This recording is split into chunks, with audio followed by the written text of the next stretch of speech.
Now, from Wish TV, your local news source, this is All Indiana Politics. And good morning. Welcome to another edition of All Indiana Politics on this Sunday after a week that's set up a new fight over the Supreme Court. Justice Stephen Breyer will leave the High Court this summer after 24 years on the bench. You probably know his record by now as staunch supporter of abortion rights and most recently a vocal advocate for ending the death penalty in the United States. It gives President Biden, though, his first chance to fill a Supreme Court seat. He says his nominee will be a black woman, and we'll know who that is by the end of February. Welcome in now the chairman of the Indiana Democratic Party here in the Hoosier State, Mike Schmill. Mike, always good to see you. Thank you for joining us. Thank you for having me. I want to take today and talk about the retirement of Supreme Court Justice Breyer, as you very well know. What is his legacy? You know, I think that folks will say that he was a very fair judge, fair jurist. You know, I think he had some major influence on the court in being really kind of a moderate to liberal justice on the court, but really advocating, I think, at the end of the day, for fairness for Americans across the political spectrum. You've seen things that he's leaned in on when it comes to the right to vote. You know, Roe v. Wade and upholding that. Big one over the last few years, protecting the Affordable Care Act and also freedom of speech. And so I think that his legacy will be a positive one and one of fairness. Who would you like to see President Biden nominate? You know, it's not up to me at all. I was on the campaign trail a few years ago and recall when then candidate Vice President Biden said that he would nominate an African-American woman to the Supreme Court, and I think I take him at his word as it relates to that. That would be a historic appointment, and I think one that would be welcome in our country. They're going to try to do this as swiftly and as justly as possible. You know, the last vacancy that we had was in the middle of a presidential year in 2020. The person that was ultimately selected for that post is a Hoosier, is a fellow South Bender like me, Amy Coney Barrett. And I think the total start to end time of her confirmation was around a month. And so I think that, you know, Leader Schumer and Senate Democrats and Senate Republicans are going to take a good look at this and try to get it done as quickly as possible. One more question for you. How do you see this maybe having an impact on the midterm elections? You know, it'll be interesting. I think for decades, I think most folks would say that the Supreme Court was pretty centrist and a little less political than perhaps it is today. I think that we've seen that it has taken a rightward shift. It has become a little bit more conservative over the last few years. And I think that the average American, I think the majority of Americans want the Supreme Court to be apolitical, to be out of politics. Yes, a president you know, nominates somebody to the highest court in the land. But at the end of the day, we're all Americans. We all have different backgrounds, different experiences, but we want our country to be fair. We want our country to be balanced. And so my hope is that with this appointment, with this confirmation, that we get a little bit closer to that balance and to that fairness so we all prosper in the end. All right, we'll see what happens. Mike Schmill, the chairman of the Indiana Democratic Party. Mike, always good to see you. Thank you for joining us. Thanks so much. And let's welcome in Congresswoman Jackie Walorski. Congresswoman, good to see you. Thank you for joining us today. Thank you so much for allowing me to stop by. I appreciate it. Absolutely. So you've officially filed for re-election. Can Republicans win back the House? Absolutely. Not only can they win back the House, we're going to win by, I think, a resounding victory. When you have, I think, Republicans and Democrats both that have endured 52 weeks of one-party power and what it's done to this country, I think this is going to be a resounding victory. What would be the first order of business then in January? Well, we're already working on those as minority in the House. You know, we're looking at what's happened in the last 52 weeks, and you know, we're looking at energy. You know, getting back where we were on energy and producing as much as we can, actually leading in this country. We're looking at the southern border, going back to the policies the Trump administration had that were actually working, that were supported by the Supreme Court. And I think when you look at inflation, those kinds of things, neighborhoods that are out of control around the country, people not feeling safe at home, All those are workable, doable, and on our list for the moment that we get reelected. As you very well know, we're seeing some of the infrastructure project announcements that happen around Indiana and around the country. Are those good projects? And I wouldn't be doing my job if I didn't ask you, because you did vote against it. I did, and I'll tell you, the priority right now is what we've just been talking about. The priority right now is, in my district, I have senior citizens that are paying 50% more for propane gas in the middle of winter, where it's 0 degrees today up there. We've got inflation, we've got missing products all over the stores when people go to grocery stores. I haven't received a whole lot of calls right now about infrastructure, but my phone's ringing off the hook as to why the supplies aren't coming into the RV industry, because they're sitting out there in the Pacific Ocean. Right. So what do you tell folks when they call you about that?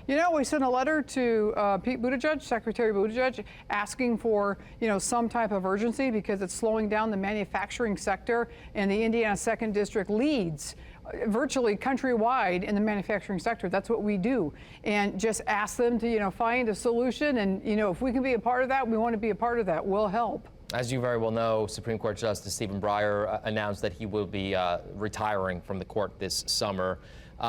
When you look back at his career, his legacy, in your opinion, is what? Well, I'll tell you this. Here's my opinion about the announcement and where we're at right now. I certainly hope that President Biden is not going to use this resignation moment to try to save himself in the 52 weeks of disaster that he's unleashed on this country, and doing it from a political standpoint. I hope he stays open, and I hope we don't end up seeing a left-wing AOC justice go into that court. That would be a disaster for this country. I want to stay there for a second, though. Who would you like to see on the Supreme Court? I think there's plenty of people to choose from, and I think that, there's certainly enough time, but based on the behavior of this president, which I think has shocked the country, bipartisan, nationwide, I think there's a lot of good people to choose from. I certainly, though, don't want to see somebody coming from this far left flank, which is, half the reason we're in the position we are in this country, awarded a court position. Should the president's nominee get a hearing in the Senate and get a vote by senators? What's the reaction to the idea maybe that the Democrats may do what Republicans did, use the filibuster? Well, I think if you look at the political games that Democrats are playing right now, and Schumer with the filibuster, I think that it's going to be really interesting to see what they come up with. Again, I can't see past the issue of what's happened in the last 52 weeks, and being a member of the House that I've been, voting no on virtually everything coming down, because it's a disaster for my district. Yeah. The situation in Ukraine, I want to turn this conversation there, because Russia continues to intensify. Your colleague, as you very well know, Senator Todd Young, has suggested that the U.S. should send troops to Ukraine without delay. Your thoughts on that? My thoughts are we should be sending troops to Eastern Europe. And when you look at the NATO players out there, I was just there a couple years ago to visit all of our NATO allies that surround that area. And, they depend on, the only thing the Ukrainian government asked Joe Biden for in the last 2 weeks was ammo and weapons. He didn't ask for troops to come. He basically said, will you sell us weapons, which we have weapons on the way. We know we have ammo on the way. But I think when you're looking at who's in that neighborhood, I think it's justified to ask the American forces of ours to stand with the NATO forces in those other countries that surround that whole area. How do things end in Ukraine? Well, I think that, don't forget, I don't think Ukraine's the end of the road for Putin. I think he's aiming for the Black Sea. I think that's what we all know, full of minerals, huge shipping lanes for that whole part of the world. And I think he has bigger things in mind, and I think he absolutely does not care what Joe Biden says of his invasion. One more question before I let you go, and I appreciate you taking some time. Do you think the January 6th committee should be disbanded if the committee is still going in January and Republicans take the House? Absolutely. It's a one-sided committee led by Nancy Pelosi. She's going to lose. They're going to be decimated. And I think they should stop the waste of time and waste of money when it's not a legit committee to begin with. Congresswoman Jackie Walorski, always good to see you. Thank you so much. All right, coming up, infrastructure, inflation, and more. I go one-on-one with the Energy Secretary next on All Indiana Politics. And let's welcome in Energy Secretary Jennifer Granholm. Secretary, good to see you. Thank you for joining us today. You bet. Thank you so much for having me on. Let's start by talking about this infrastructure bill. When can we start to see construction and results from said construction here in Indiana? Yeah, it's a great question. There's a lot of funding coming through. Some of it comes through formula, and that will happen more quickly. So, for example, the roads and bridges, Indiana's going to receive about $6.6 billion for roads, which is, really quite exciting. Mayor Pete is, I know, all over this, but you'll also see funding for newer things like electric vehicle infrastructure. So the Department of Transportation and the Department of Energy have just created a joint office to put out guidance for states about how they'll be able to take advantage of that electric vehicle infrastructure. So it just depends on the type of funding it is, but you will definitely start to see things happen within the next, hopefully, few months. And in fact, some of that funding has started to flow. The low income home assistance for heating money, for example, has already started to flow. Okay, so that's good news. However, I did speak with Indiana Congresswoman Jackie Walorski, a Republican, I should mention. She said that folks here, at least her constituents, not so concerned about infrastructure, but more concerned about inflation. So that begs the question, are you concerned that inflation is kind of outweighing any type of economic positivity coming out of the administration? Yeah, there's no doubt that inflation is a concern. We want to keep prices low for people, and we want to continue this economic recovery. You saw the announcement today. It's 5.7% economic growth, the fastest and best and most significant growth since, the early 1980s. Yeah. So both of those issues have to be, we want to keep the growth, and we want to tamp down the inflation, and they sort of go kind of hand in hand. And so the question for us is, how do we lower the costs for real people? And that's why the president putting out the Build Back Better agenda to lower the costs on, for example, prescription drugs, to lower the costs for people who have children and who need childcare assistance, to lower the costs for people who have senior citizens who live with them and who want help with senior care. All of those are in that next piece, the Build Back Better agenda.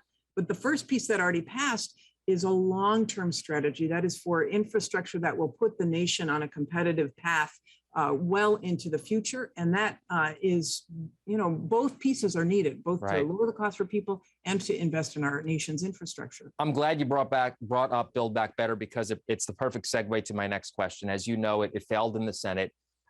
President Biden still is trying to make it happen. Does it get passed? I think a version of it gets passed for sure. To be honest, it won't be exactly as the president proposed. Obviously, he's got to negotiate that with the two senators that have had concerns.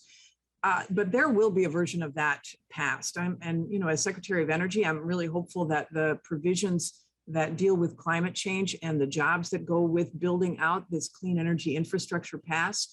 That's, to me, the most significant part, at least in my column of responsibility, that needs to happen. And that's what's embedded in that Build Back Better agenda. With all the talk now being focused on Justice Breyer, are you concerned that that's going to take the conversation, or at least steer it in that direction over Build Back Better?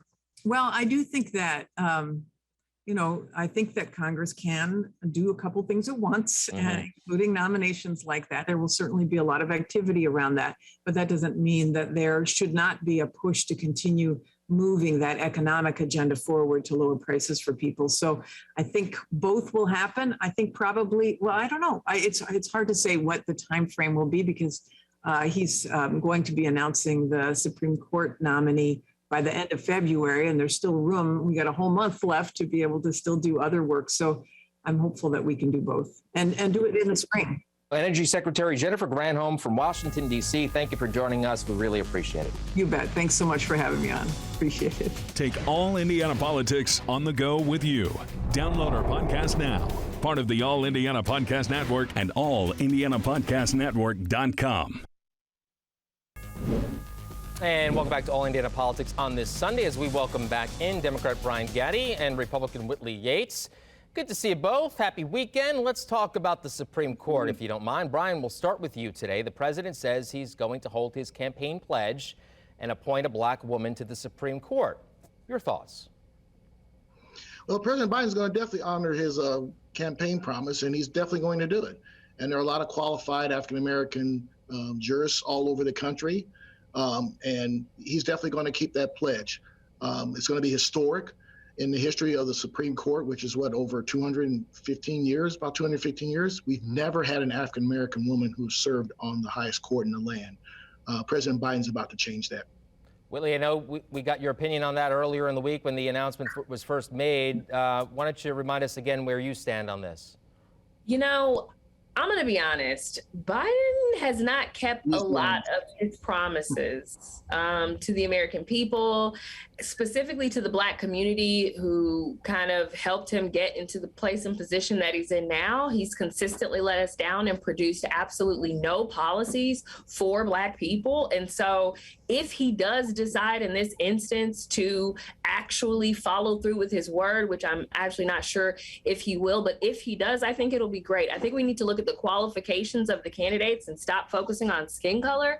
So if it is a Black woman, I'm so excited as another Black woman to have this historic moment. But what are the qualifications, and will this person uphold the Constitution? Those are questions that I think we need to be asking. And for some reason on the left, we went from content of character to solely color of the skin just that fast. You know, I've always found it interesting that my friends on the right always talk about qualifications when it involves candidates of color. You never ever hear them say that when it involves a white candidate, whether it's male or female. So that's just very interesting. They always do that. Whitley, I'll let you respond, then we'll move on with another part of this.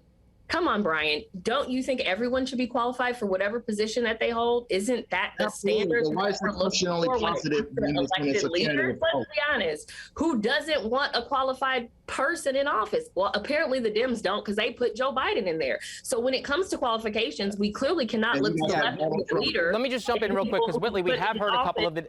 Donald Trump. Hold on. I mean, I rest my case. All right. Well, hold on. Whitley, we have heard a couple of the names out there.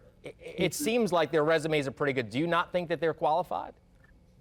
I'm going to be honest with you. Some of the resumes that are out there, I do think they are. I think specifically Judge Brown, Ketanji Brown, I think that she's great and qualified. The problem that I have is that the narrative isn't about the qualification or the dual degrees from Harvard or any of the things that have made her such a great candidate. It's solely based on skin tone. It's solely based on the fact that she's Black. And that is just one dimension of her diversity that she brings to the table. So let's not silo her into this box. Let's be excited for whoever he nominates and hope that they can uphold the Constitution and follow the precedent of the Supreme Court that has been set over the past umpteen years.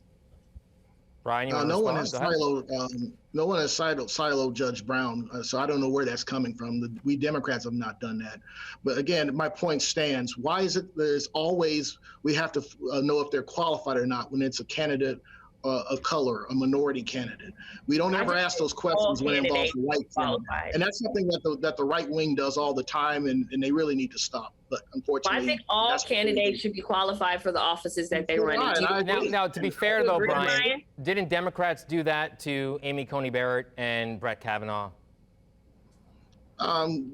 We did what? Challenge whether or not they were ready for the court. I mean, let's be honest. Accountability, right, Brian? We did not posit the question, are they qualified because... Yeah, we were looking at high school yearbooks. We were looking at what Brett Kavanaugh put in high school yearbooks. Let's talk about qualifications.